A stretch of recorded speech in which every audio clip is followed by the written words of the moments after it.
Hi everyone, welcome to digital ji की classes. तो आज से हम ज्योग्राफी फिर से स्टार्ट कर रहे हैं। क्लास 8 आपको पता ही है, एनसीईआरटी, क्योंकि अभी तक हमने क्लास 6 की एनसीईआरटी, 7 की एनसीईआरटी, ज्योग्राफी की ख़त्म कर दी है, आपको पता ही है।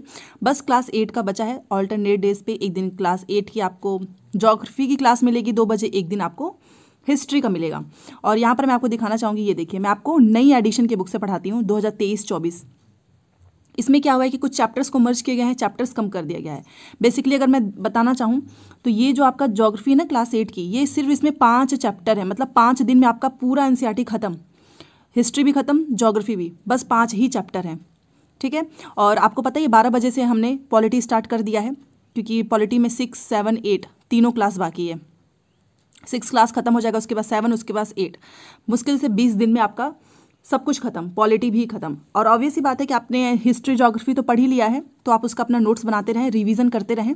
और जैसे ही मैंने एक चीज़ और सोचा है, जैसे ही सब कुछ हमारा कंप्लीट हो जाएगा, उसके बाद से हर एक चैप्टर का सिर्फ इंपॉर्टेंट चीज़ें मैं नोट करके लेकर आऊँगी, थोड़ा सा डिटेल में उसको हम पढ़ेंगे, तो आपका बार बार रिवीजन होगा, ठीक है। और आप लोग बोल भी रहे थे कि बार बार हमें रिवीजन करना है, तो जब तक एग्जाम नहीं हो जाता है तब तक मैं इतनी बार रिवीजन करा दूंगी कि आपको चीज़ें भूलेंगी नहीं। ओके, वैसे भी आप लोग बहुत ज़्यादा सपोर्ट करते हो, लाइक्स भी करते हो, सभी लोग नहीं करते हैं, बट अगर 500 लोग भी लाइक कर देते हैं तो ये मेरे लिए बहुत ही प्राउड मुझे फील होता है कि आप लोग सच में सपोर्ट करते हो, आपको चीज़ें पसंद आती हैं। एंड अगर आपको कोई भी कमी लगता हो, कोई भी गलती लगता हो तो आप प्लीज़ मुझे बताइए, ताकि मैं इंप्रूव कर सकूँ। कोई और भी डिमांड होगी तो ज़रूर बताइएगा, मैं उसे पूरी करने की पूरी कोशिश करूँगी। और जैसे कि आप लोग बोल रहे थे कि 1 लाइनर नोट्स आपको बाइलिंगुअल में भी चाहिए, तो ये तो अभी मेरे से नहीं हो पाएगा क्योंकि टाइम नहीं मिलता है। तो मैंने किसी को बोला है, लगाया हुआ है काम पे, तो वो जैसे ही कंप्लीट हो जाएगा बाइलिंगुअल में सारी चीज़ें आपको मिल जाएंगी, ठीक है। चलिए वीडियो स्टार्ट करते हैं। लाइक शेयर सब्सक्राइब कर ही दिया होगा आपने। सारी पीडीएफ आपको टेलीग्राम चैनल पे मिल जाती है, तो वहाँ से डाउनलोड करके आप पढ़ सकते हो। देखिए, हम संसाधन के बारे में पढ़ रहे हैं और ये हमारा पहला ही चैप्टर है। और आपको यकीन नहीं होगा कि इसी चैप्टर से इतनी बार क्वेश्चन पूछा है, हर बार पूछता है संसाधन से।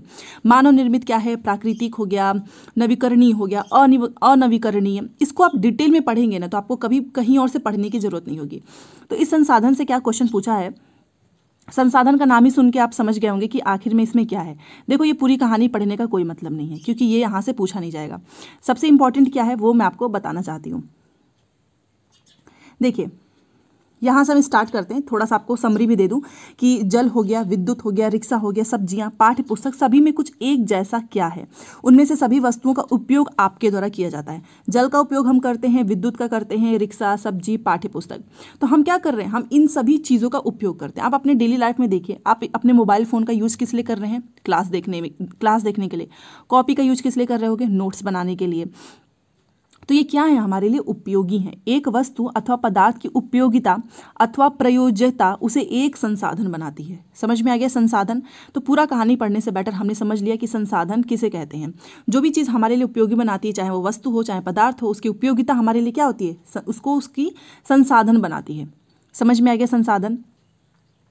अब संसाधन मूल्यवान होते हैं, आप भी जानते हैं, जैसे कि इसका प्रयोग किस तरीके का प्रयोग है, उसकी उपयोगिता है, वही तो उसको मूल्य प्रदान कर रही है।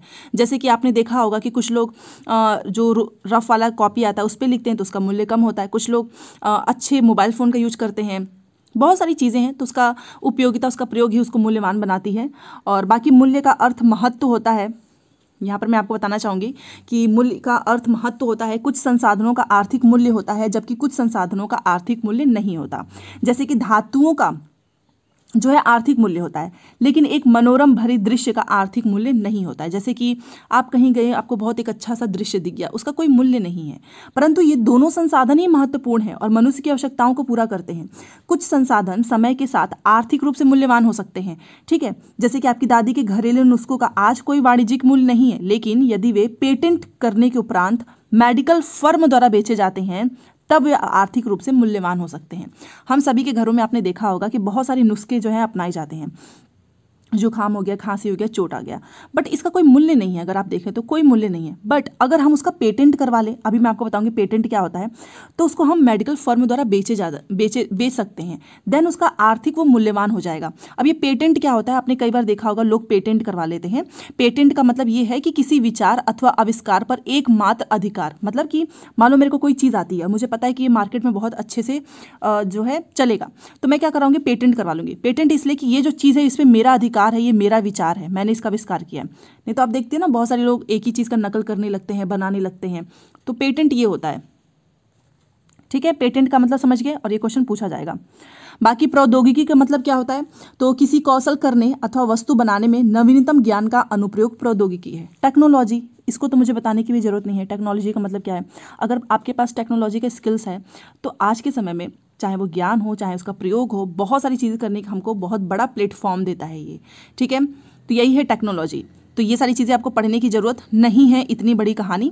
फिर भी यहाँ से बस देख लेना कि समय और जो प्रौद्योगिकी है, मतलब टेक्नोलॉजी महत्वपूर्ण कारक है जो पदार्थों को संसाधन में परिवर्तित कर सकते हैं, दोनों लोगों की आवश्यकताओं से संबंधित है। लोग स्वयं ही सब, हम जो हैं, हम भी क्या हैं, हम भी तो एक महत्वपूर्ण संसाधन है, हमारा भी तो उपयोग है। ये लोगों के विचार, ज्ञान, आविष्कार और खोज ही हैं, और जो अधिक संसाधनों की रचना करते हैं। प्रत्येक खोज अथवा आविष्कार से बहुत से अन्य खोज एवं आविष्कार होते हैं। आग की खोज से खाना पकाने की पद्धति, अन्य प्रक्रियाओं का प्रचलन हुआ, जबकि पहिए के आविष्कार से अनंतः परिवहन की नवीनतम विधियों का विकास हुआ। जल विद्युत बनाने में भी हम प्रौद्योगिकी ने बहुत तेजी से बहते जल से ऊर्जा उत्पन्न करके उसे एक महत्वपूर्ण संसाधन बना दिया है। तो हम भी क्या है, हम भी तो एक संसाधन है, महत्वपूर्ण संसाधन है। समझ में आ गया कि संसाधन क्या है, प्रौद्योगिकी का उसका किस तरीके से यूज है, और हम लोग भी क्या है, संसाधन है। तो स्टेटमेंट के क्वेश्चन में जब भी आए कि क्या मानव एक संसाधन हो सकता है, तो हम लोग पहले सोचेंगे कि अरे संसाधन हम कैसे हुए, बट हम भी एक महत्वपूर्ण संसाधन है, ठीक है। हम लोग क्या कर रहे हैं, ये सारी चीज़ें, जो भी चीज़ें हमें पता थी, हमें पहिए का ज्ञान था, तो हमने उसे क्या कर लिया, परिवहन की एक नई विधियों का खोज किया। जल से हम जल विद्युत बनाने में भी हमने टेक्नोलॉजी का काफ़ी अच्छे से यूज़ किया है। तो संसाधन के बारे में आपने समझ लिया। अब आखिर में संसाधन होते कितने प्रकार के हैं, तो संसाधनों को प्राकृतिक, मानव निर्मित और मानव में वर्गीकृत किया है। याद रखिएगा, संसाधनों को प्राकृतिक, मानव निर्मित और मानव में वर्गीकृत किया गया है। अब एक एक करके आपको प्राकृतिक, इन तीनों के बारे में पढ़ना है। तो सबसे पहले हम पढ़ते हैं कि आखिर में प्राकृतिक संसाधन क्या होते हैं। नाम से स्पष्ट है, जो प्रकृति से प्राप्त होगा और अधिक संशोधन के बिना उपयोग में लाए जाते हैं, मतलब बिना संशोधन के, बिना उसको मॉडिफाई किए हुए, ठीक है। ये जल, नदी, पहाड़, ये क्या है, ये प्राकृतिक संसाधन ही तो हैं। ये मिट्टी, खनिज, क्या आपने कभी नदी में संशोधन किया है, पहाड़ में कोई संशोधन किया है, नहीं किया है ना। तो ये सब प्राकृतिक संसाधन है। जैसे कि वायु, जिसमें हम सांस लेते हैं, नदी, झील, मृदा, खनिज, सभी प्राकृतिक संसाधन है। और इन संसाधनों में से बहुत से प्रकृति के निःशुल्क उपहार हैं।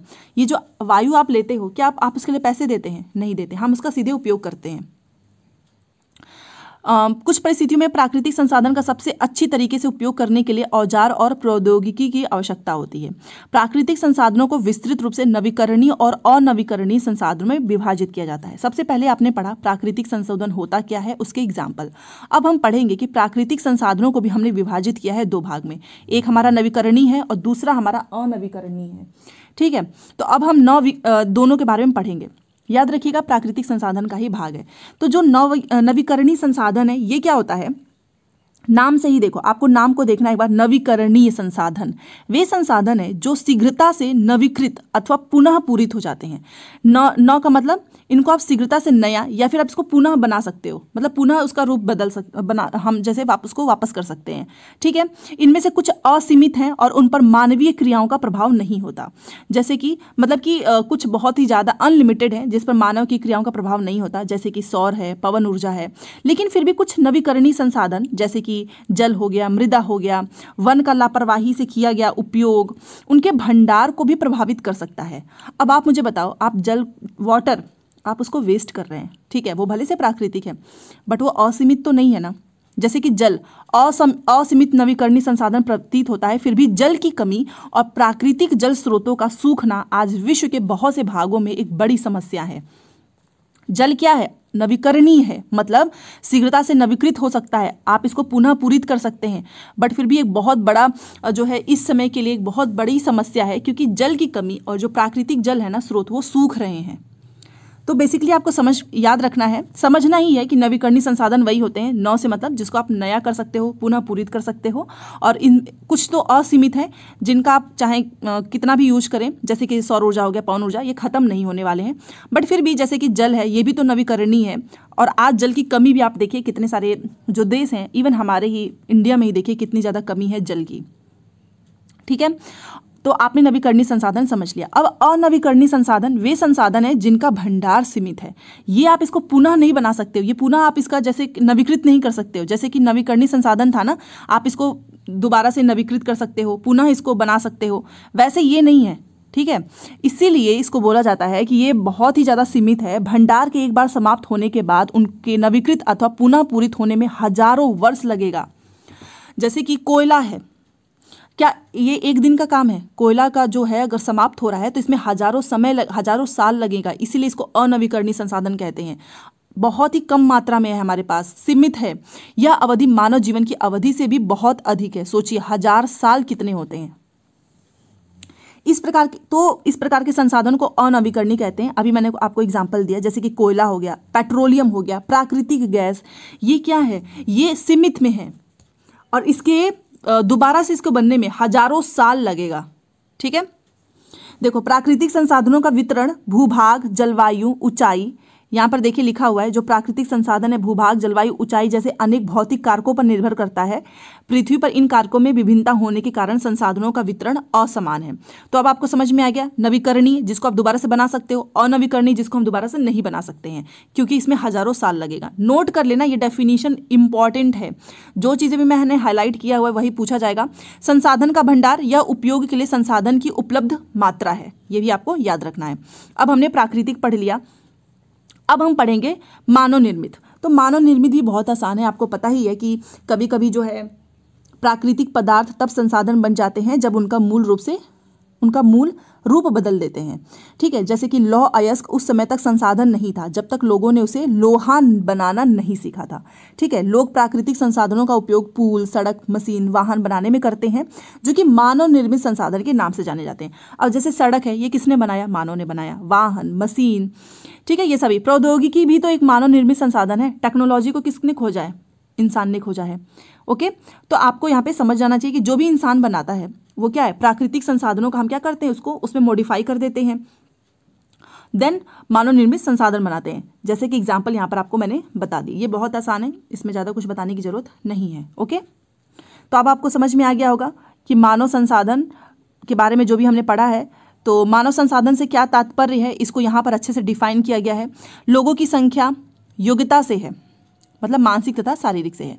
यद्यपि मानव को संसाधन मानने के संदर्भ में लोगों में मतभेद है। मानव भी तो संसाधन ही है, तो मानव लेकिन लोग आज भी इसमें मतभेद है। इतना होते हुए भी इस तथ्य से इनकार नहीं किया जा सकता कि मूलतः मनुष्य की कुशलताएं ही भौतिक पदार्थों को मूल्यवान संसाधन बनाने में सहायता करती है। अगर एक इंसान के अंदर स्किल्स नहीं है तो वो भौतिक पदार्थ को मूल्यवान नहीं बना सकता है। ये आपने अलग अलग जो चीज़ें देखी हैं, चाहे वो एरोप्लेन हो, चाहे वो सड़क हो, जो बिजली का उत्पादन हो रहा है, ये सब किसने किया है? मनुष्य के अंदर जो कुशलता थी उसी ने तो किया है। तो मनुष्य की कुशलताएं जो स्किल है वही तो है भौतिक पदार्थ को मूल्यवान बना रही है, ठीक है। अपने आप तो बन नहीं रहा है। तो यहाँ पे आप समझ गए होंगे मानव संसाधन से तात्पर्य। बाकी यहाँ पे और कुछ इंपॉर्टेंट नहीं है। तो मानव संसाधन क्या होता है, यहाँ से देख लेते हैं एक बार कि लोग और अधिक संसाधन बनाने के लिए प्रकृति का सबसे अच्छा उपयोग तभी कर सकते हैं जब उनके पास ऐसा करने का, जैसे कि मैं, आप, हम सब प्रकृति का उपयोग तभी तो कर पाएंगे ना जब हमारे अंदर ज्ञान होगा, कौशल होगा, ठीक है, तभी तो हम इसका उपयोग कर पाएंगे। और इसके लिए प्रौद्योगिकी उपलब्ध हो, टेक्नोलॉजी का भी होना चाहिए। इसलिए मनुष्य एक विशिष्ट प्रकार का संसाधन है, क्योंकि हम ही तो इन सब चीज़ों का यूज़ करके एक नई चीज़ बना रहे हैं। अतः लोग मानव संसाधन है। हम सब क्या है? मानव संसाधन है। शिक्षा और स्वास्थ्य लोगों को बहुमूल्य संसाधन बनाने में मदद करता है।